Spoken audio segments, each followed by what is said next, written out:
One of the things we're getting asked quite often is, our opinion on Reheat. We're seeing it more and more on both sides of the border. Internationally, almost everybody is thinking about it or wanting to do it. We've certainly ran into a lot of questions, a lot of facilities, and everybody's saying, "Oh, does this mean that dehumidification is no longer needed?" And there's certainly some pros, but there's definitely some cons. And I also wonder if this is just a trend, right? Like we've seen this before. I mean, coming from the HVAC industry and doing this for so many years, I was doing reheats 5, 6, 10 years ago, and there was a wave then, right? And then it went away from it, and now we're seeing another wave again. I just wonder, is this a trend, or is this the way of the future, or what? And I don't know, right? I remember, 15 years ago, you were doing up those Frankenstein units for us. Yeah, and totally. Essentially the exact same thing. Yeah, and at one point I want to make up about the loads, right? You got moisture, and you got a latent load, and you got a sensible load, which is the temperature you can sense, right? Both are forms of energy, right, that we have to remove from the space. Like Einstein said it best, you cannot create nor destroy, right, energy, right? It is there. So if you're going to try to use one unit to deal with two components of energy, you've got moisture and you're trying to use the sensible, so you're doing the sensible and the latent load. I don't know, that's a recipe for disaster, because you're trying to deal with two scenarios and trying to make your system operate in such a way that you're cooling and then you're going to dehumidify. You're cooling, then you're going to dehumidify. Mm-hmm. That's not an ideal condition. I get the appeal, and what I think a lot of guys are doing to prevent the big spikes and valleys of their humidity from getting out of control, or their temperature, is they're really doubling up their capacity. They're doubling up their AC, so they've got so much capacity of air conditionings that they can actually run their dehumidifiers 50% of the day when the lights are on, right? Yeah. So I think that's what we're seeing a lot of. But I mean, there's definitely pros and cons. I personally think it's more of a wave and trend that we're going to see. I don't think it's the be all end all. I also think that there's a sense of being able to have separate systems for each, and how that can provide for a redundancy standpoint that's a lot far superior to just having one system. So. Yeah, from my experience over the years, it's having redundancy is key. So whenever you can have plug and play components that can be removed and replaced very quickly, it's going to avoid your downtimes. It's going to make sure if you do have a critical failure that you're going to be able to replace that unit and be up and running faster.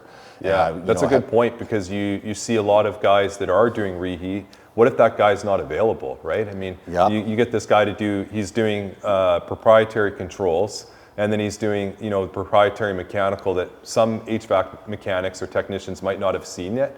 And so you're calling a guy on the weekend because you've got a failure of some kind. I mean, he's spending the first 3-4 hours just trying to wrap his head around what the hell has been done to the system, right? Because in sense, it is a Frankenstein converted system. It's not coming from the factory like that. So. And there is something to be said about being able to get your components or getting your parts or getting replacement units very easily, and not having to wait for whatever the lag time is or lead time for some specialty components for your, an aftermarket modified product. So, I've always leaned on being able to have very simple, lots of redundancy. And for myself, that's always been a really good recipe for success. I think you might get to a point where, the cannabis sector has gotten so large and has grown and it's evolved, but it's gotten so large now that it's almost creating its own products in a sense with the HVAC industry, where prior to that, we were using unitary comfort cooling products, right? And now you're getting very specific products designed for this industry. I think as we get there, you're gonna see air conditioning systems just designed with reheat, so the unit can dehumidify. Yeah. But I think the best growers are still going to have dedicated dehumidifiers on top of it, because there's just too much to deal with, and the redundancy aspect, like you talked about, is too important to just have it deal with a one-all system, right? So, but I do think that you probably will see reheat become more of the norm. But I don't think it's just going to be what people are going to rely on. It just allows them to be more redundant in nature. So. Yeah, I think without a doubt it's going to be a lot more standardized, having the reheats in a lot more facilities, but it's definitely not going to replace the dehumidification. It'll probably limit the amount that you need when you're speccing your facility. But it's exciting to see how the industry is evolving, like you said, and seeing these new products that are coming out specifically for cultivation rather than products that are being modified from comfort cooling. One other factor that I was thinking about now is that these reheats, they're not designed or set up, there's no factory testing or no compliance testing done on these. We're seeing it happen in the field.